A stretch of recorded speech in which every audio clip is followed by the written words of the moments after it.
Hi everyone, today I'll show you how to fix the JSON-RPC error on MetaMask.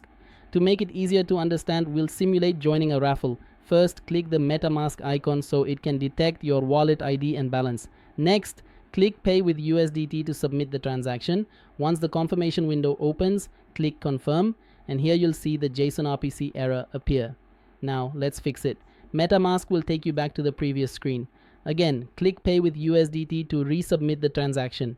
This time, when you're at the confirmation screen, you'll see something like crazy.co suggested gas fees. Click the link showing the gas fee amount, for example 0.00086 BNB. On the next screen, click Edit Suggested Gas Fee, then choose Low and click Save. Now click Confirm on the final screen and your transaction should go through successfully. No more JSON-RPC error.